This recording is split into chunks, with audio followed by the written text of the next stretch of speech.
Këtë skaletën ta lejmë këtu për ngjyrë apo ta heq? Të më lejmë së shku. Ha? Se mos duket tamam si Qiço kur jep lajmet. Përshëndetje miq, sot jemi në një podcast me një person i cili është shumë unik në punën që ai bën dhe në shërbimin që ai ofron.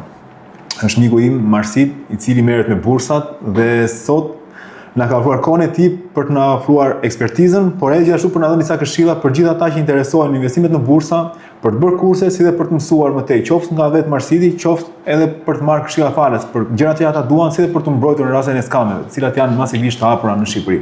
Kemi këtu Marsitin. Marsit, përshëndetje. Faleminderit shumë, Kledi, faleminderit për ftesën edhe që më dedikove kohë edhe është kënaqësi se përveç se të kam mik, po vlerësoj shumë edhe si person edhe është kënaqësi që ta ndaj këtë intervistë së bashku, le të themi. Mua më bëri përshtypje diçka sa të kam takuar për herë të parë, sepse për mua gjithmonë bursat lidheshin me një imazh të keq. Pra ishte një ide e tillë që okay, bursat janë skem. Nëse futesh në bursa, është dikush do mashtrohet, dikush do vidhet, do bësh diçka dhe për mua është gjithmonë red flag, largohu. Mirë, po bashku njohëm nëpërmjet miqve të përbashkët dhe ishim në një çështje tavorine ku biseda ishte shumë e chiller. Dhe unë pra kurioztarit pyeta si funksionon bursa. Dhe aty kuptova që pas ka dy anë të bursave, që nga një anë e bursave që është si është pjesa e zezë që nuk duhet prekur ose që duhet të qëndrosh larg, ose pjesa tjetër që është vërtet e ndershme dhe që është e saktë ose e sigurt, vetëm se duhet dish ta ngacësh siç duhet ta menaxhosh. Po. Në fakt, mashtrim është. Mashtrim është, humbësh lekët, po u futen në bursë. Po, pikërisht kështu siç e theti, duhet dish që ta ndash mirë, domethënë se cila është njëra dhe se cila është tjetra. Tash nëse neve flasim për bursën vetvete, ky është një koncept shumë i gjerë, po nëse do ta definonim shumë shkurt, le ta quajmë kështu që kapitalizëm është e barabartë me bursë, ose bursa është e barabartë me kapitalizëm. Në sistemin që neve jetojmë, në sistemin kapitalist, nuk do ekzistonte ky sistem nëse nuk do ekzistonte le të themi bursa. Ashtu si dhe e kundërta, bursa nuk do ekzistonte nëse nuk do ekzistonte ky sistem. Në sistemin komunist ose në sistemet e tjera, për shembull, nuk ka pas ekonomi të lirë të tregut, nuk ekziston ekonomia e lirë e tregut, nuk ekziston iniciativa private, për këtë arsye nuk ekziston edhe bursa. E thënë ndryshe, bursa është thjesht iniciativë private dhe treg i lirë. Pra, secili që ka një kompani, secili që ka një korporat, dëshiron që një pjesë të korporatës së tij ta shesi, ta ofroj përshitje në treg të lirë tek investitorët, ata e blejnë dhe gjithë ky transakcion kryhet nëpërmjet asaj që quhet bursë. Bursa në vetvete është një treg i madh tek i cili le të themi shiten dhe blihen produkte, nuk shiten dhe nuk blihen patate, as domate, as rroba, por shiten edhe blihen produkte financiare dhe shiten dhe blihen përqindje të kompanive të ndryshme. Kështu që bursa në vetvete ose ky treg ka mbi 400 vite që funksionon, po paktën në mënyrën se si ne e njohim ka mbi 150 vite që funksionon në këtë lloj mënyre si ne e njohim sot. Dhe patjetër që është një treg i hapur për të gjithë, ku të gjithë mund të marrin pjesë, të gjithë mund të jenë pjesë e saj dhe të gjithë mund të përfitojnë nga ajo. Patjetër që është edhe kjo ana e errët, për ta prekur pak që ti e the, sepse neve për fat keq nuk kemi informacion, ose në rastin më të mirë do ishte që mos kishim informacion, por atë informacion që kemi informacion të gabuar. Dhe kjo e bën pastaj këtë pjesën e errët bursave dhe skepticizmin dhe frikën nga kjo gjë.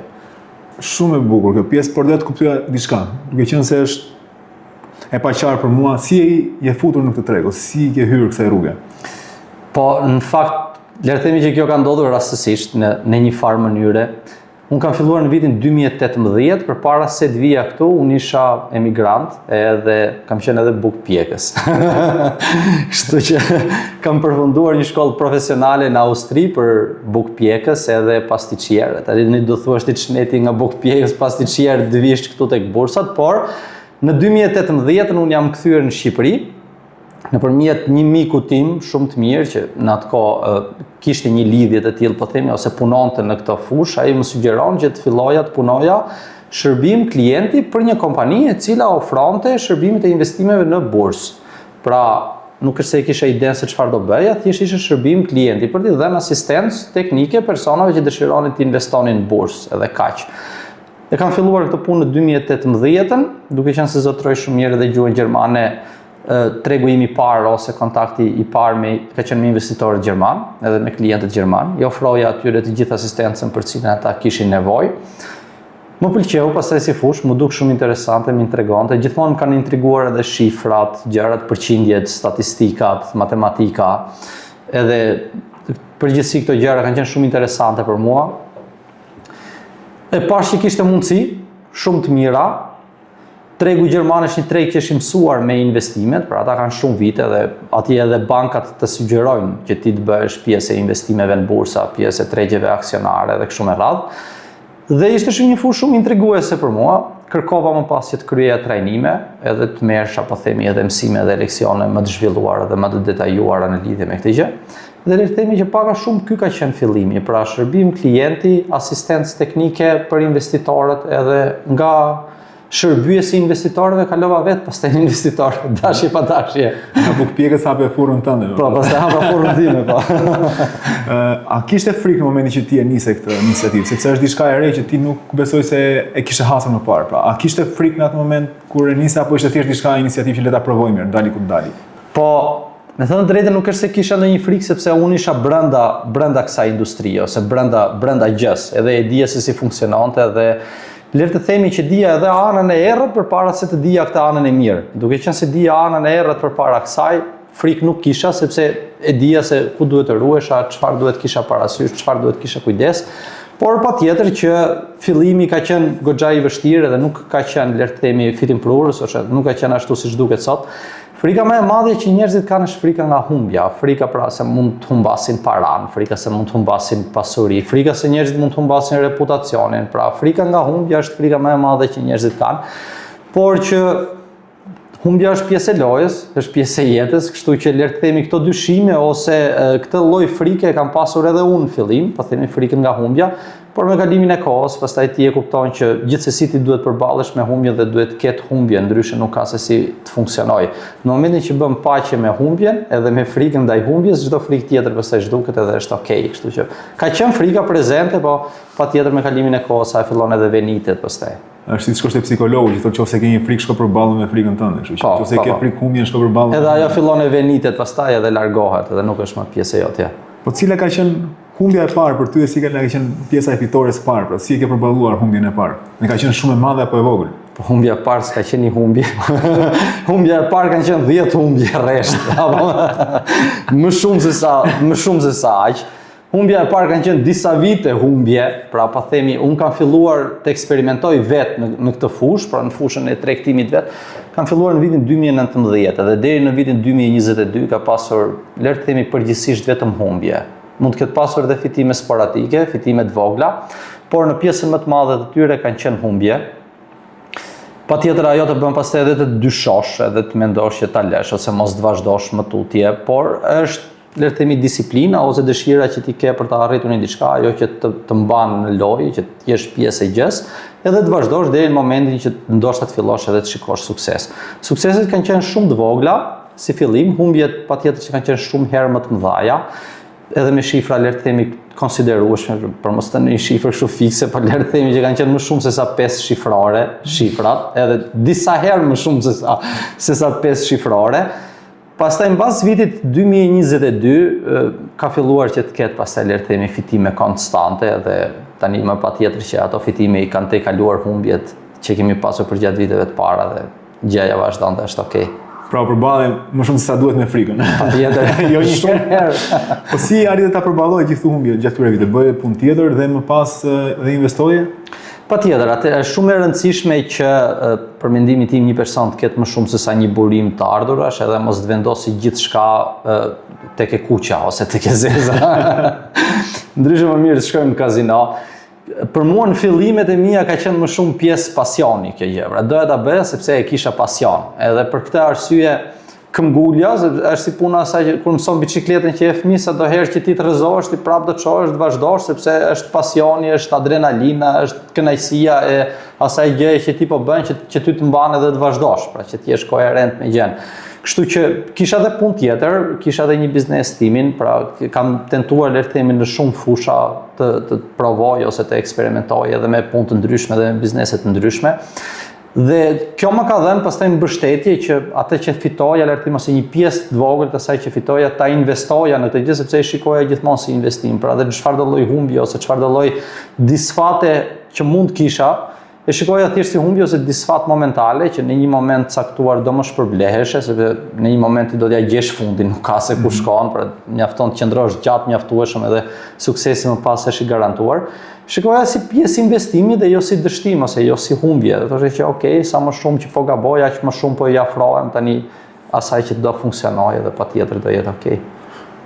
Një gjë që më përshtypje është që të kuptoj logjikën. Kjo gjë krijon varësi, pra është i tip gambling apo është diçka e cila ka të bëjë me logjikimin, ka të bëjë me psikologjinë, me strategjinë. Si është thelbi apo struktura e trading? Është bixhoz. Futemi në trading edhe lozim bixhoz. Është bixhoz, po. Po krijon edhe varësi, po unë mendoj që çdo investim që neve kryejmë është bixhoz dhe krijon varësi. Pra, nëse do shkojmë në thelb, pra le të themi që marrim përsipër të krijojmë një investim. Qoftë ky investim në real estate, qoftë ky investim në një biznes familjar, biznes personal, çfarë do lloj gjëje që neve të krijojmë, neve marrim para që i kemi, pra le të themi para që tani më i kemi në xhep, i kemi poshtë jastikut, i kemi poshtë organit, i kemi në bank, i marrim ato para që i kemi, blejmë një produkt, të cilin nuk e kemi tani më, mund blejmë rroba, mund blejmë fruta perime. Pra blejmë një produkt që nuk e kemi, me parat të cilat e kemi, me shpresën ose me idenë që atë produkt ta rishesim sërish me një çmim më të lartë edhe të fitojmë disa para më shumë. Pra, në çfarë do lloj transaksioni te i cili neve marrim parat të cilat i zotërojmë tani më, i vendosim në punë tek një produkt tek i cili ne nuk e kemi, me idenë ose me shpresën që atë produkt ta rishesim për të fituar sa më shumë para, është bixhoz. Okay? Pra le ta quajmë në një farë mënyre bixhoz, në këtë lloj koncepti. Qoftë edhe nëse blejmë një apartament, me idenë që ta shesim me një çmim më të lartë, sërish mbetet një transaksion probabiliteti. Pra për mua bixhozi është transaksion probabilitetesh. Dhe nëse ti shkon në kazino, prapë është transaksion probabilitetesh ajo, se ku ti i vendos paratë tua. Pastaj se sa janë probabilitetet, kjo mbetet për të diskutuar pastaj. Pra nëse ti i vendos paratë në kazino, ke një probabilitet X% që ti të fitosh. Nëse i vendos në një real estate, ke një probabilitet ndoshta më të madh që ti të fitosh, nëse i vendos në trading, ke një probabilitet ndryshe që ti të fitosh. Pra, secili investim, secila fush ka probabilitetet e veta. Që ti të rrisësh probabilitetet e fitimit, ti duhet pastaj të jesh koherent me tregun ose me atë gjë cilën ti dëshiron të bësh. Nëse je tregtar fruta perimesh, duhet njohësh shumë mirë tregun e fruta perimeve. Nëse je tregtar real estate, duhet njohësh tregun e real estate. Nëse je tregtar aksionesh ose bursash, duhet njohësh shumë mirë tregun e bursave dhe ekonominë globale, po themi si funksionon. Kjo gjë të bën të mundur që ty të rrisi probabilitetet. Nëse krijon varësi, unë mendoj se çfarëdo lloj biznesi, çfarëdo lloj investimi krijon varësi. Nëse futesh në botën e biznesit ose në botën e investimeve, ti nuk mund të jesh më pastaj një punëtor ose rrogtar, le të themi i thjesht, kështu që në këtë lloj termash kjo patjetër që krijon të varësi. Më bën sens sepse shikoja më parë kisha disa shokë që merreshin me trading, nuk e kuptoja, nuk i kam pyetur kur, por e shikoja që ishin kudo në kafe apo në çdo lloj vendi tjetër të jetës së përditshme me telefonin para dhe gjithkohë se humbisnin vëmendjen aty. Dhe mendoja, okay, kjo është varësi. Po. Mirë po, tani që folëm bashkë dhe përsa i përket të pjesës investimeve të tjera, qofse shikon për shembull një agent real estate, një shokun tonë të përbashkët. Po. Ai është gjithkohë në telefon, duke u marrë me një klient me tjetrin, gjej këtë pronën, shkoj aty të kap këtë, pra edhe ai ka krijuar një farë varësie. Madje rastisi herën e kaluar që kemi qenë në takim, tha u shkputa nga Greqia, erdha në Shqipëri, se blerësi nuk e bënte blerjen e apartamentit pa mua. Dhe domethënë, aty krijon një lloj varësie ose adrenalinë të tillë që është e njëjtë me bixhozin, pra që ti do se s'bën të fitosh ose të kapësh diçka. Patjetër ti duhet të jesh koherent me tregun, duhet të jesh i updateuar me tregun, me çdo gjë që ndodh, duhet të jesh i updateuar me klientët, është e njëjta gjë edhe në bursë, i updateuar me tregjet aksionare, i updateuar me lajmet, me gjeopolitikën, me makroekonominë, me gjithçka, pra që ka të bëjë me atë fushën tënde.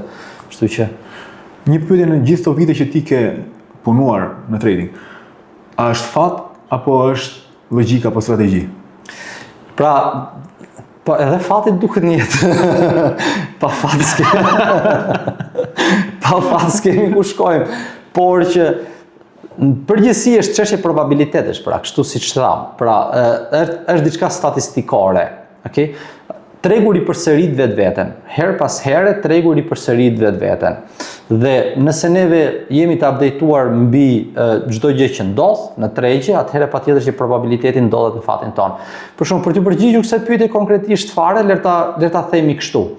Ajo që njihet si tregu botror ose indeksi botror, ekonomia botrore, okay? Amerika është shteti i cili në këtë sistemin ton kapitalist, është shteti me ekonominë më të fuqishme, me prodhimin më të madh të fuqishëm e kështu me radhë.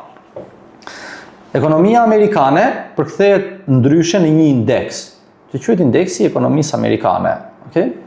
Ky indeks quhet Standard & Poor ose S&P 500. Pra nëse neve flasim për bursat, për ekonominë botërore, është marrë parasysh ky indeks, pra zhvillimi i këtij indeksi. Le të themi që në 120 vitet e fundit, ky indeks bën mesatarisht 12% në vit. Pra kthimi investimi është 12% në vit i këtij indeksi.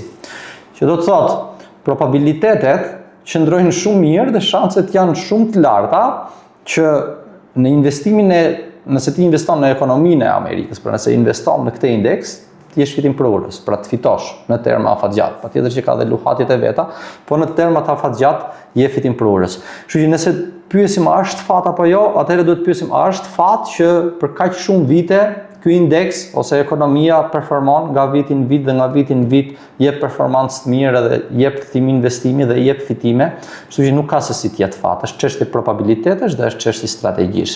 Këtu folëm për investimet afatgjata, po e njëjta gjë ndodh pastaj edhe në spekulime ose në atë që neve e quajmë trading, që janë spekulime ditore ose investime afatshkurtra.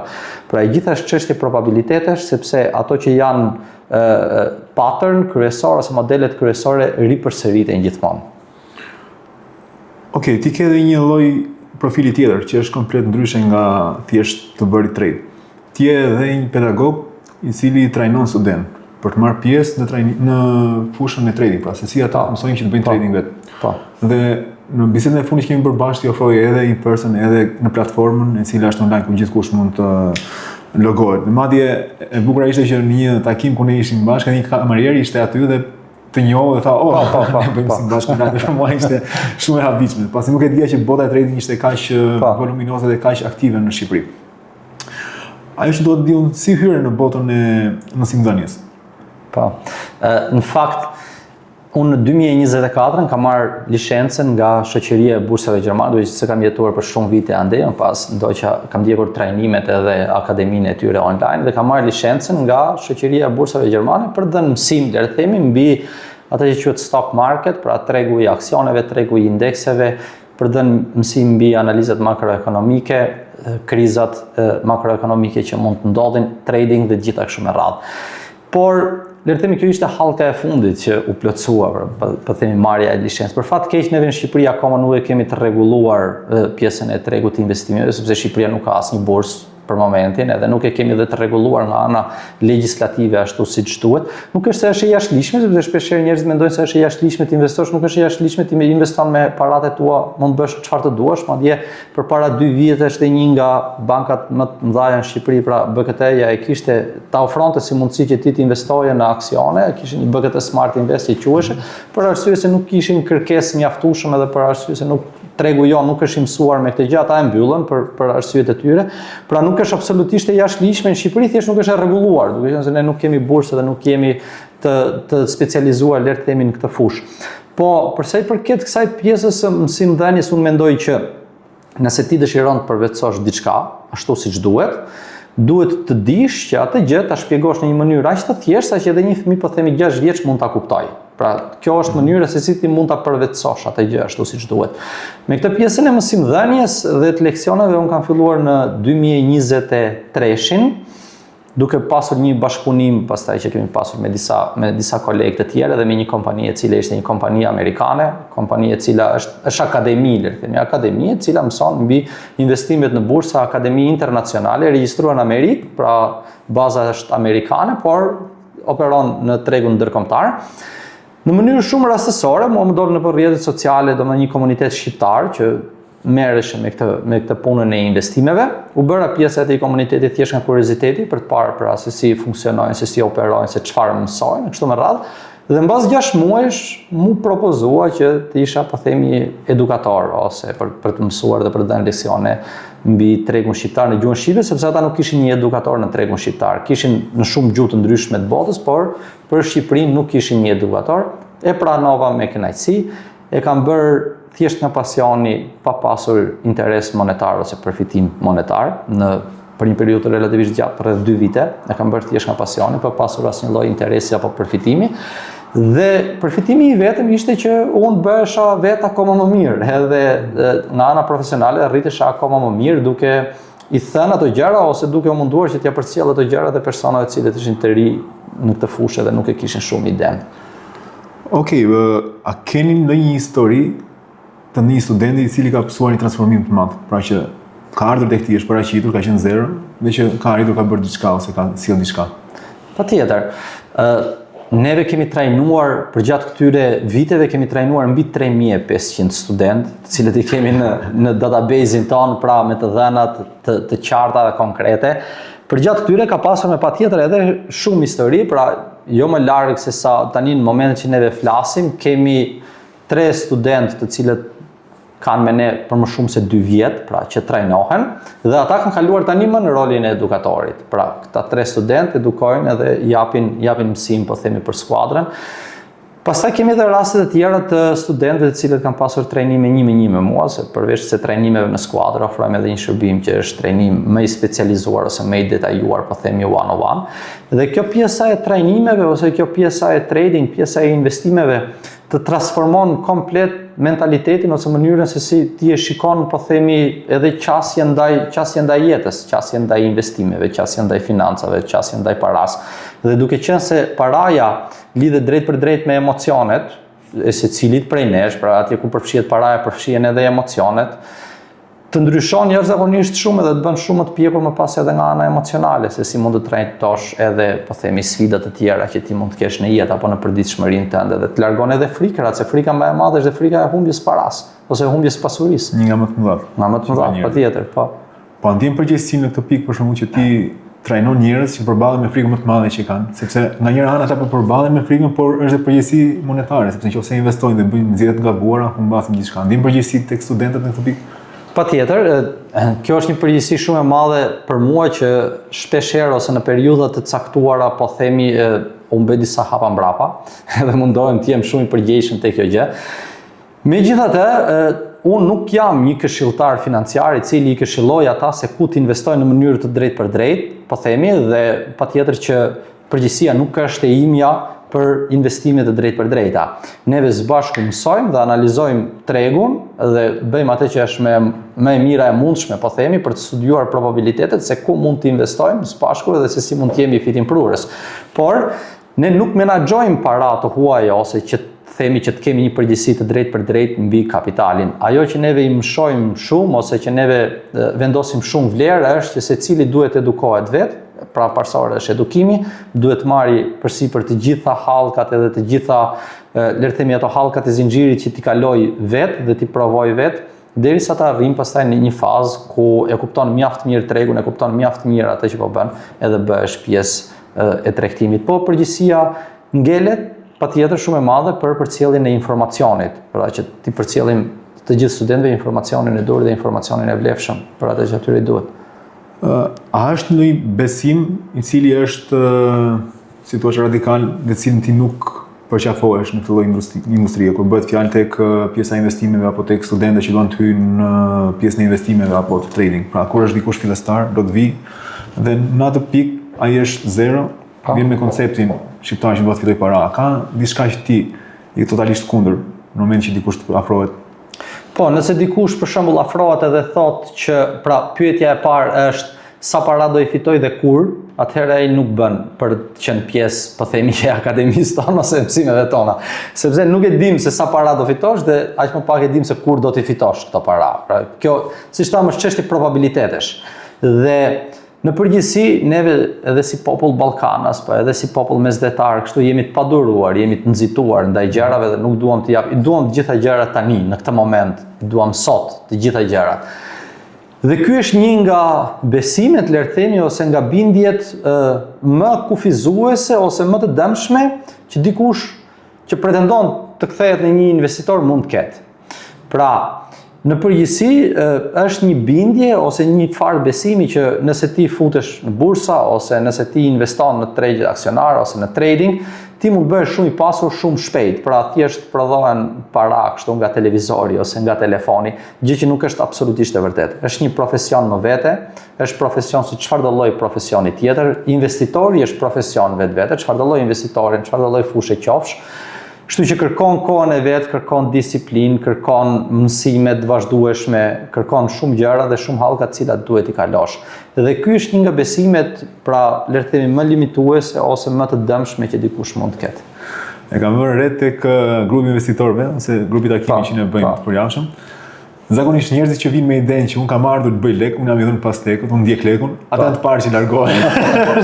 Patjetër. Dhe po qeshtin me Aldon, me një djalë tjetër që vjen bashkohet, sepse gjithmonë sa herë vjen është i përhershëm, vjen dhe thot, ky djalë do largohet, ja do si ato, po ndjek lekun si gjithë tjerët. Gjithmonë ideja është që nëse nisesh me parimin që unë do shkoj të bëj sa më shumë lek, një pikë mund të edhe të digjesh. Siç e the vetë, ke kaluar shumë vite duke humbur. Para se të arrije tek pika e suksesit ose tek arritja finale ku ti mund të eci përpara në jetën tënde, të kishe arritur të formoje një strukturë apo një themel të fuqishëm për veten tënde.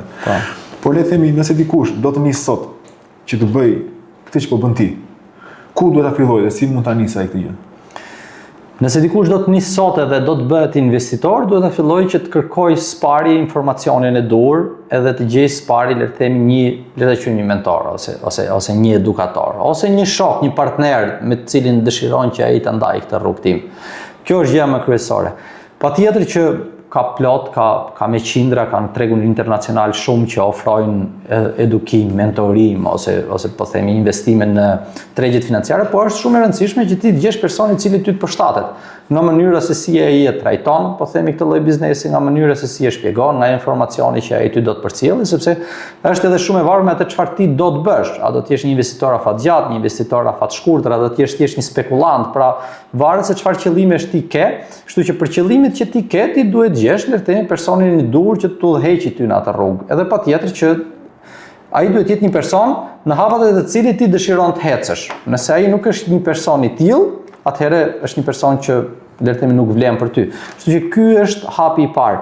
Hapi i dytë pastaj është me patjetër që duhet ulim pritshmëritë, pra këtë që folëm, që nuk është se do bëhemi pasur, askush nuk do bëhet i pasur brenda natës ose qoftë edhe brenda muajit. Nuk ka se si të ndodhë kjo gjë, pra pritshmëritë duhet të jenë të duhura dhe edhe të shëndetshme, dhe patjetër që duhet të jetë më pas edhe përkushtimi ndaj të gjithë atij rrugtimi që secili do kalojë. Nëse do të duhet që ti ta rinisje nga fillimi vet, tashmë me gjithë njohuri që ti ke. Po, të më të shkoj edhe një herë te Forrabukës. Po. Si do të ishte rrugtimi yt tashmë? Sepse kjo ndoshta jep më shumë njohuri dhe më tepër dije njerëzve që po nisin nga zero, por nëse do të ishte fiks ti sapo e the që kjo është pamja, por nëse ti me gjithë njohuri që ke tashmë do të nisësh nga zero. Pra me këto njohuri që kam tani, shkoj edhe një herë te Forrabukës edhe të nis nga zero ja. Po. Nëse unë nis me këto njohuri që kam tani nuk më duhet shumë kohë, sepse unë di se si të tregtoj, po them se si të investoj në një farë mënyre që më sjell mua fitime. Kështu që besoj që do ishte shumë e lehtë, por megjithatë në këtë periudhë kur neve jetojmë në një periudhë që është shumë e lehtë nëpërmjet digitalizimit, inteligjencës artificiale dhe robotizimit, gjithçka që po ndodh tani në këtë lloj periudhe është shumë e thjeshtë dhe shumë e aksesueshme dhe aksesi ndaj informacionit. Kështu që secili ka akses të mjaftueshëm ndaj informacionit. Nëse unë do filloja nga fillimi, besoj se mbasi të hiqja atë përparsën e Forrabukës. Ta varja diku. E ke marrë rrogën besoj. Po.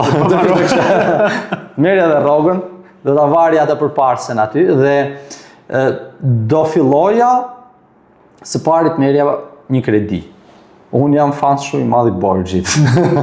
Kështu që sepse mendoj që borxhi për investime është borxh shumë i mirë, okay? Dhe mbasi të merja borxh, sepse dikush që fillon në fillim patjetër që nuk është se ka dhe një kapital shumë të madh, mund të filloj mjaft mirë duke filluar me një kapital të vogël, qoftë me një kapital dhe që nuk është i tij ose një kapital i huazuar, dhe atë kapital të fillosh ta menaxhosh në mënyrën e dur që të lësh, po themi atë që është interesi për bër ose interesin e interesit punoj për ty, sepse në terma afatgjat ai kapital sado pak që të rritet çdo muaj ose çdo 3 muaj ose çdo vit në terma afatgjat bën diferencën. Kështu që besoj se gjëja kryesore ku secili nga ne duhet fillojë është çështja e mindset, pra çështja e mendimit dhe qasjes ndaj gjithë gjës që dëshiron të bëj, sa kohë dëshiron që të qëndrojë në atë proces, sa shumë dëshiron që të besojë procesit derisa të arrijë më pas te suksesi. Okej, kalim te kundra. Po. Çfarë nuk duhet të bëj dikush që sapo e ka nisur? Nuk duhet i besoj çdo kujt që del nëpër internet, nëpër rrjetet sociale apo kudo qoftë dhe thotë që hajde te unë se unë të pesfishoj lekët për një muaj ose të pesfishoj paret për një vit ose çdo gjë është shumë e thjeshtë, çdo gjë është e sigurt, nuk do kesh asnjëherë humbje. Pra çdo kush që pretendon ose ofron diçka që është shumë e bukur për të qenë e vërtet nuk është për të besuar. Këtë gjë nuk duhet të bëjmë. Pra kalojmë tek ana e tregut zime pas, atë është djegja. Patjetër. Ne kemi biseduar bashkë për sa i përket kompanisë tënde, sepse ti ofron edhe mentorimin, por gjithashtu edhe mundësinë për të bashkë investuar me ty. Po. Dhe mua më bëri shumë përshtypje sepse duke qenë se unë vetë nuk marr vesh nga kjo fushë. Unë merrem me tjetër fushë, me real estate, dhe duke qenë se jam edhe kurioztar, thash okay, si funksionon kjo gjë. Dhe ti më shpjegove shumë bukur. Ajo që doja të dija është si mundin të tjerë të investojnë tek ti dhe çfarë sigurie mund të kenë ata që është më e lehtë që të investojnë me ty sesa ta bëjnë vetë këtë gjë nga zero. Në momentin që ata nuk kanë njohuri dhe nuk kanë as kohën apo vullnetin apo dëshirën për ta bërë vetë këtë gjë. Por thjesht duan që një kapital që kanë të nxjerrë një përfitim. Patjetër ne e ofrojmë edhe këtë mundësinë sepse ka edhe persona që thjesht duan të jenë investitor, por si unë. Si ti, që nuk dëshirojnë ose nuk kanë kohën ose angazhimet e duhura për të marrë me këtë gjë sepse kanë fushat e tjera të jetës. E ofrojmë këtë mundësi nëpërmjet le të themi sistemeve të gatshme ose sistemeve automatike ku secili kapital, sado i vogël apo i madh qoftë ai, menaxhohet në mënyrë automatike nga mënyra se si kompania jon tregton po themi ose nga mënyra se si neve tregtojmë. Pra investitori nuk duhet bëj asgjë, për investitorin gjithçka është në mënyrë pasive dhe ndodh në mënyrë pasive, gjithçka menaxhohet nga sistemet automatike, e gjithë mënyra e investimeve, mënyra e tregtimit ndodh në mënyrë automatike. Patjetër që investitori ka akses në çdo moment, në çdo kohë nëpërmjet telefonit të tij të shikojë se si po ecin investimet e tij, nëse janë në fitim, nëse janë në humbje. Ka edhe mundësinë që të ndërhyjë në investimet e tij në një moment caktuar që nuk i intereson më ose nuk i pëlqen më që të jetë pjesë po themi e këtij investimi të përbashkët. Në çdo moment mund ta ndërpresësh, tërheq kapitalin mbrapsht edhe bashkëpunimi mbyllet, pa qenë nevoja që të marrësh leje, të pyesësh, të kërkosh apo të deklarosh diçka. Madje investitori as nuk duhet të deklarohet se kush është, pra mund të qëndrojë edhe totalisht anonim. Mjafton që kapitalin e tij të investimit e lidh me sistemet tona automatike dhe çdo gjë ndodh pastaj në mënyrë automatike. Ka benefite të veta sepse përfitojmë le të themi nga tregtia e përbashkët dhe nga e mira e përbashkët. Për investitorët gjithçka është në mënyrë pasive, kurse për pjesën tonë, më pas për pjesën e sistemeve, ka një komision i cili mbahet në momentet që investitori është në fitim, pra kemi profit split le të themi ose ndarje të fitimeve. Kjo bën sens sepse unë flas nga vetvetja ime. Në momentin që ti nuk di ta bësh diçka dhe nuk ke as kohën, është një mënyrë e mirë diversifikimi dhe ajo që më bëri përshtypje ishte ose që më duk shumë e lehtë ishte krahasuar me investimet e tjera, është që ti mund t'i tërheqësh paratë kur të duash, mund ta ndërpresësh kur të duash dhe nuk ke nevojë që të shkosh në kontratë në pronoter apo të bisedosh me personin se kur është gati personi të t'jap mbrapsht pagesën që ti ke dhënë. Sepse nëse futesh në investime të tjera, si për shembull në real estate, ti duhet të presësh shitjen ose je i varur sipas kontratës që ti ke bërë. Pra janë faktorë që ti nuk je shumë likuid. Ndërsa në këtë pikë një fitim apo në humbje ti je likuid, që në momentin që do e merr likuiditetin mbrapsht. Kjo ishte shumë pozitive, ishte e favorshme, sidomos për njerëzit të cilët duan të lëvizin shpejt, pra që duan të kenë para për të lëvizur shpejt në përdor. Pikërisht, ky është avantazhi i madh, sepse nuk ka as burokracira, pra çështje dokumentash, letrash, madje ajo që është avantazh shumë i madh është që investitori as nuk duhet deklarohet se kush është, kështu që është shumë okay. Pra unë mund të kem me 10 investitorë të cilët as nuk i njeh fare se kush ata janë, mjafton që lidhen me sistemet tona dhe as nuk duhet më pyesin, as nuk duhet më njohin, as nuk duhet kemi ndonjë kontakt, le të themi se cili e bën sipas dëshirës tij. Pak a shumë sa janë marzhet e përqindjeve që dalin vjetore, të paktën që mund të jetë një diçka më e qëndrueshme, si themi për javë sepse mujoret mund të jenë variabël. Të paktën unë personalisht kam një parim timin. Përpara se të përqendrohem tek fitimet, unë përqendrohem tek humbja, që do të thotë traderat të ndryshëm ose investitorë të ndryshëm kanë metodologji të ndryshme të investimeve ose pikave kyçe, pikave të forta ku ata përqendrohen. Ka shumë investitorë të cilët përqendrohen tek fitimet, ka shumë investitorë që përqendrohen tek humbjet. Unë përqendrohem më shumë tek humbjet. Pra, qëllimi im kryesor është që të minimizoj humbjet dhe jo të maksimizoj fitimet. Për mua do të ishte sukses shumë i madh, le të themi që me humbje jashtëzakonisht shumë të vogla të gjenerojnë fitime sado qofshin ato, sepse në fundit fitimet nuk na dëmtojnë, sado të vogla të jenë fitimet, mbeten fitime dhe është shumë okay. Unë jam i kënaqur. Por nëse humbjet në një moment të caktuar bëhen shumë të mëdha, ato na dëmtojnë. Pra, ndonjëherë tregtia më e mirë është mos tregtojnë fare, ose investimi më i mirë është mos investojnë fare, ose edhe një ditë e mbyllur në break even ose pa humbje është një ditë fituese për secilin tregtar. Paktën kjo është mënyra se si unë e shikoj. Nëse flasim për pjesën e rrezikut, pra rreziku mbetet minimal, duke qenë se siç thash unë përqendrohem më shumë tek minimalizimi i humbjeve dhe jo tek fitimet. Kurse pritshmëritë reale për fitimet janë që neve të paktën të bëjmë dy fishin e asaj që bën tregu i bursave në vit. Pra, nëse tregu i bursave, siç e folëm edhe në fillim të kësaj bashkëbisedimi, është S&P-ja, pra Standard & Poor's, dhe nëse Standard & Poor's në një vit ka bërë, po themi 20% fitim në mënyrë pasive, atëherë ajo që është si targeti jonë është minimalisht dy fishi, pra të bëjmë 40% në vit. Nëse S&P-ja ka bërë 30%, neve të bëjmë 60% në atë vit. Kjo le të themi është si target minimal. Më pas patjetër që ajo mund të jetë variabël edhe mund të variojë në varësi të situatave të ndryshme që tregu neve mund të na ofrojnë atë vit edhe në varësi të volatilitetit. Po pak a shumë pritshmëria kjo është. Në mos gaboj ti kishe dy mënyra investimi. Pra që një ishte që personi investon dhe ndjek tregun me ty, pra që merr riskun përsipër me ty. Dhe një tjetër është që ti jep një kod fikse për kapitalin që ai ofron dhe ai e di që për X periudhë i ka lekë të investuara dhe merr 1% mbrapsht. Pra, mënyra e parë, le të themi që është investitor performance, ku është kjo që neve po diskutojmë tani së bashku me njëri tjetrin, pra ku investitori lidhet po themi me portofolet edhe varet se si do performojmë dhe ai paguan vetëm këtë fin ose këtë komisionin në bazë të performancës, kurse mënyra e dytë për secilin nga ata që nuk do të jetë pjesë e luhatjeve të tregut ose volatilitetit të tregut, janë ato që quhen ndryshe bonds, pra në anglisht ose letra me vlerë, le të quajmë në shqip, të kompanisë ku investitori investon tek kompania që neve kemi dhe ai ka një përqindje të caktuar pastaj vjetore, e cila po themi është fikse, por që kjo pastaj ngelet për të parë në bazë të investimit, në bazë të kozgjatjes, në bazë të kapitalit edhe shumë gjëra me radhë. Pra janë ose investitor performance ose investitor fiks. Kjo është një gjë shumë e mirë sepse edhe për ata që nuk kanë besim te tregu, pra që duan sigurinë 100%. Edhe ata kanë mundësinë që shikojnë, po e bëj këtë gjë dhe po marr kapital mbrapsht përsëri pavarësisht se si shkon tregu. Por ata kanë një garanci ata që marrin parat mbrapsht, ose që kjo përqindje do t'i sigurohet. Pra si mbrohen në këtë rast konsumatorët? Ta mbrohen nëpërmjet kontratave që neve mund t'i nënshkruajmë, ku secili investim është borxh i dhënë për investime, pra ndryshe edhe në shtetet e tjera ku po themi kjo gjë është e rregulluar, pra pjesa e bursave është e rregulluar. Mënyrat e investimeve në bonds ose në borxhe janë dy, ku ti jep bonds shtetit ose ti jep bonds kompanive private, pra kompanive të ndryshme, të cilat janë edhe të kuotuar në bursë, kështu që në këtë rast ato sigurohen nëpërmjet shitjes, po themi të aksioneve të kompanisë tek personi i cili ka investuar.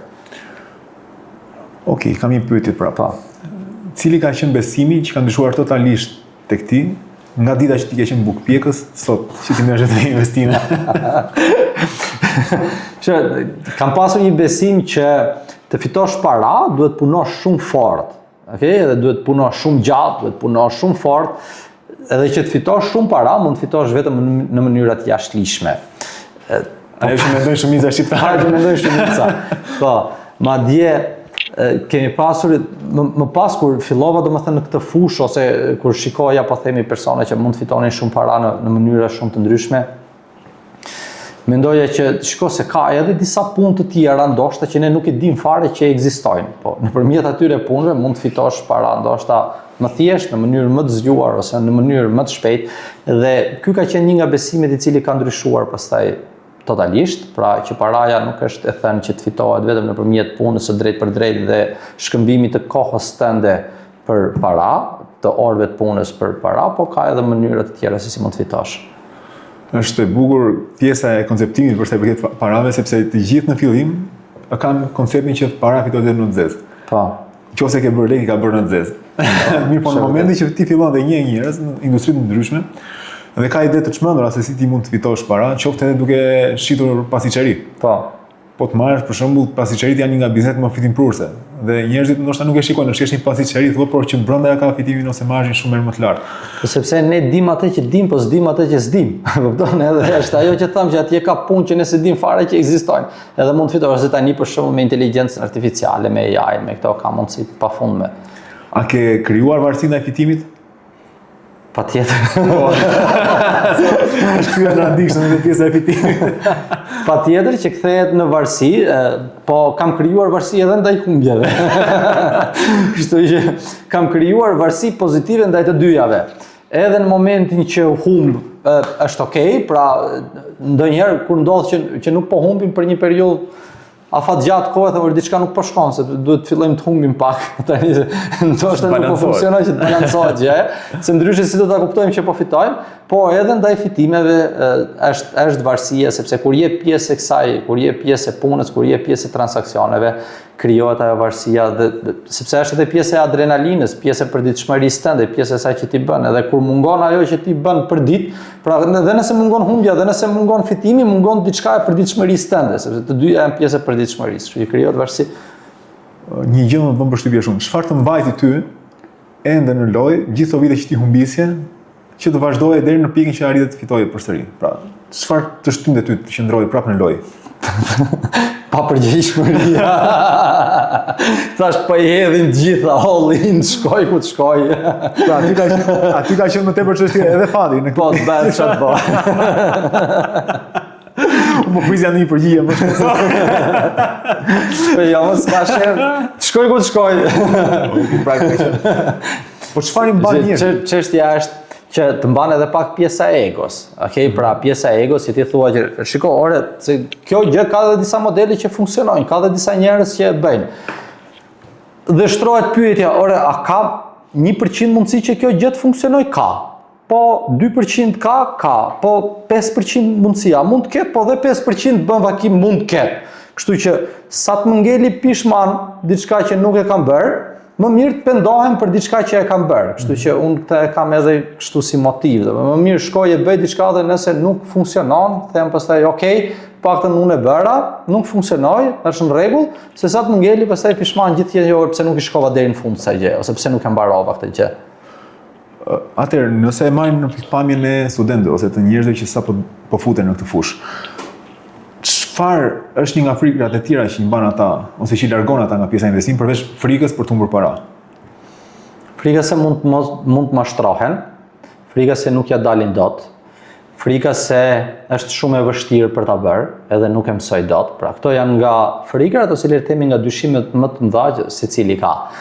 Por unë besoj se kjo vjen nga mungesa e informacionit ose nga keq informimi ose edhe nga mënyra se si neve jemi rritur nga një background familjar, nga një background kulturor e kështu me radhë, sepse ka shpesh raste për shembull që student inxhinierisë, okay, mbarojnë inxhinieri ndërtimi, inxhinieri elektronike, student të mjekësisë, përfundojnë gjithë ato shkolla, 4-5 vjet, jashtëzakonisht shumë të vështira, shkolla inxhinierike, shkolla mjekësore apo stomatolog apo të fushave nga më të ndryshme, dhe nuk e dyshojnë për asnjë moment që atë gjë mund ta bëjnë, edhe mund t'ja dalin asaj gjëje, dhe dyshojnë më pas se mund të investojnë paratë e tyre dhe nuk ja dalin dot për të mësuar se si mund të investojnë paratë e tyre. Kjo vjen si pasojë, po them unë, e kulturës familjare që ne s'kemi absolutisht fare kulturë investimi dhe nuk kemi absolutisht fare kulturë në lidhje mbi paranë në përgjithësi.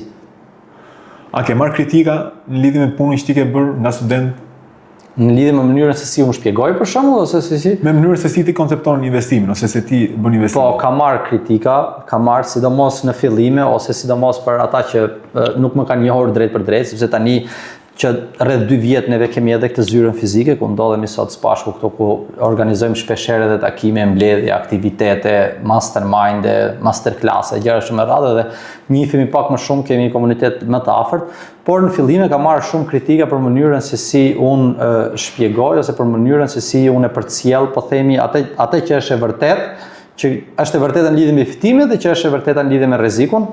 Pra, më konsiderojnë si një mënyrë shumë tash për të përcjelljes së informacionit ose gjërë, ndërkohë që unë nuk e njoh veten time për të tillë, por që ka marrë kritika shpeshherë, po themi pra për mënyrën e shpjegimit, po edhe për qasjen ndaj të gjithë kësaj industrie.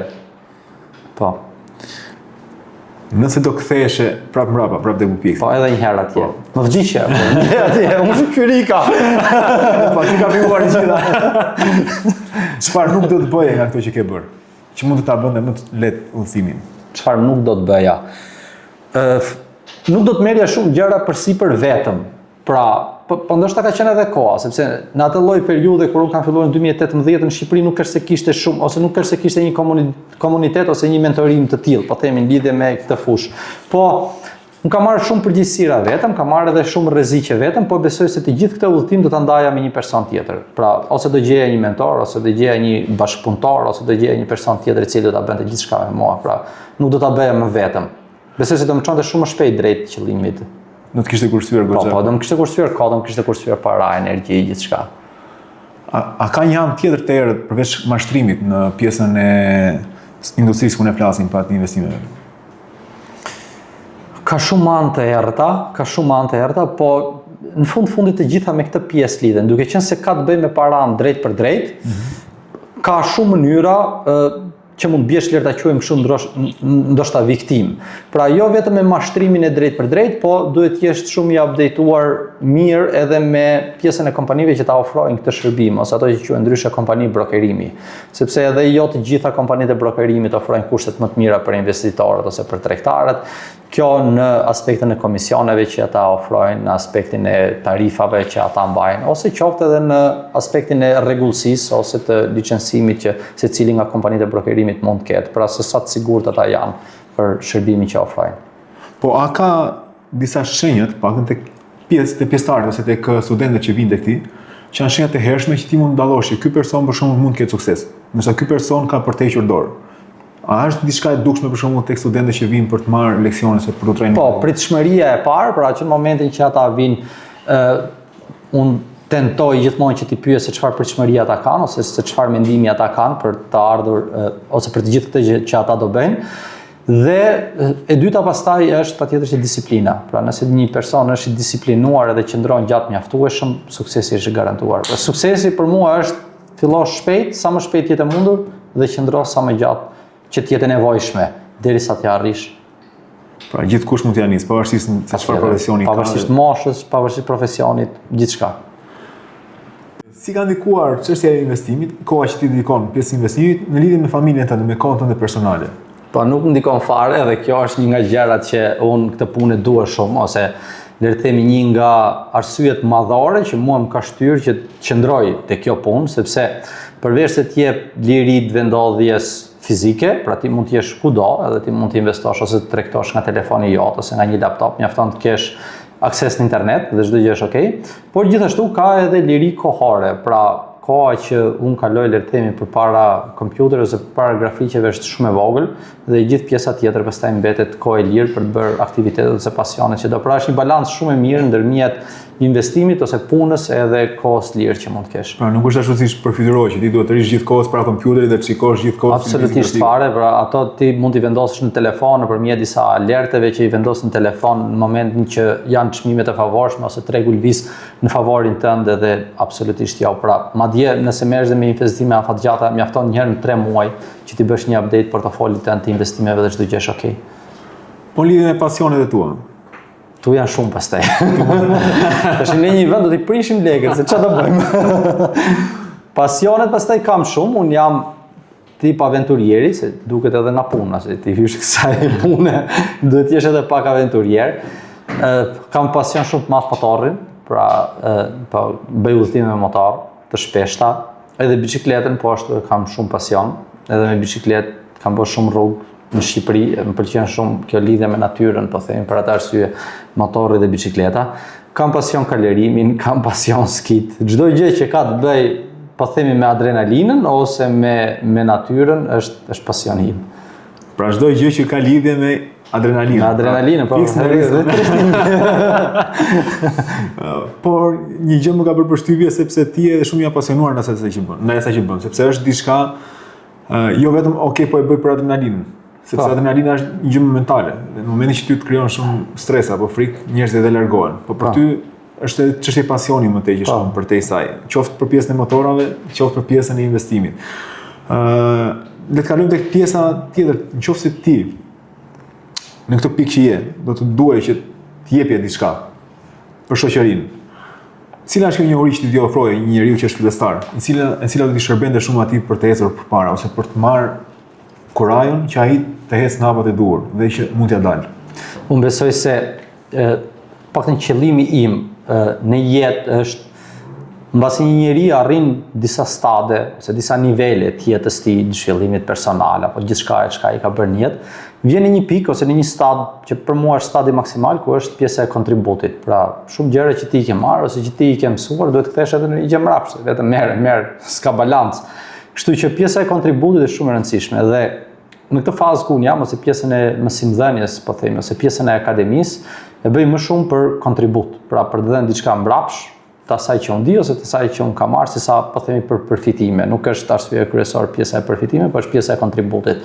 Dhe nëse unë të thoja diçka, do ishte ajo që përmendëm edhe pak më herët, fillo sa më shpejt që të jetë e mundur dhe qëndro sa më gjatë që të jetë e mundur derisa të arrish që t'ja dalësh dhe të përballemi me atë që është frika më e madhe që besoj se ne si shqiptar kemi ose si shoqëri kemi, që është frika ndaj investimeve ose frika ndaj paras në përgjithësi. Ne kemi frikë nga paraja, japësh dikujt parat, mos më ngatro mua me këto, nuk i dua, paraja është e keqe. Kemi një mentalitet të tillë neve ndaj paras.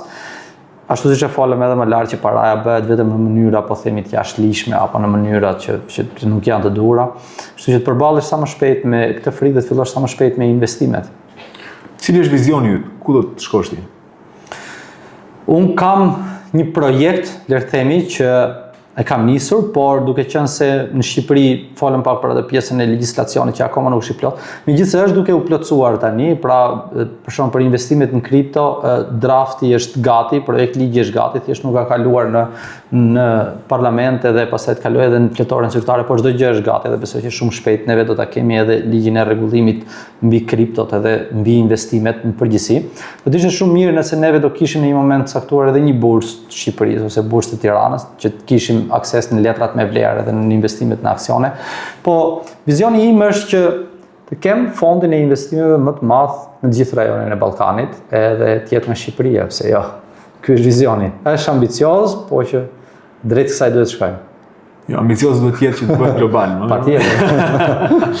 Por është shumë gjë e bukur kjo pjesë, sepse ne si shqiptar kemi goxha ambicie. Po. Dhe ne nëse vendosim edhe intention mbrapa ambicieve tona në arrim. Dhe është parë kudo në botë që shqiptarët kanë lënë gjurmën, kanë lënë emrin. Duke thënë që tek ChatGPT, ku një nga themeluesit është shqiptare. Po. Si trashëgimi tënde, çfarë do doje të lije, përveç se të krijoje këtë fond investimi që ishte i pari në rajon? Po, besoj se secili nga ne trashëgimia më e mirë që ai mund të lejë është kujtimet që ai lë ke njerëzit e tjerë mbrapa. Pra, në momentin që nuk je më, sa kujtime ke lënë tek ata persona. Dhe në rastin më të mirë të ishin kujtime pozitive, jo kujtime negative. Kështu që besoj që kjo është trashëgimia më e madhe që ne mund të lëmë.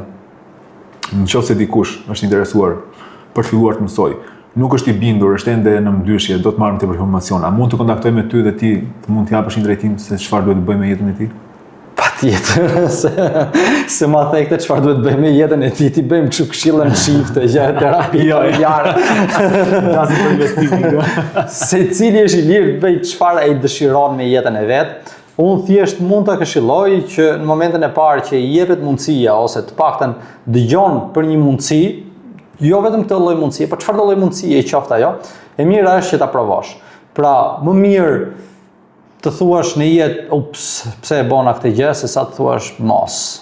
Kjo që është këshilla më e mirë që unë do t'i jepja. Ne po vendosim edhe linkun tënd, që kushdo që është interesuar, qoftë edhe për këshill, pa pasur asnjë lloj detyrimi, mund të kontaktoj me ty dhe ti mund ta drejtosh aty ku duhet. Patjetër. Unë falenderoj shumë, ishte kënaqësi për këtë intervistë. Gjithashtu. Uroj që kjo pjesë e ëndrrës tënde, vizionit tënd të realizohet. Sukses edhe ti, sa më shumë. Faleminderit. Ne mbyllim këtu atëherë, shumë faleminderit të gjithëve.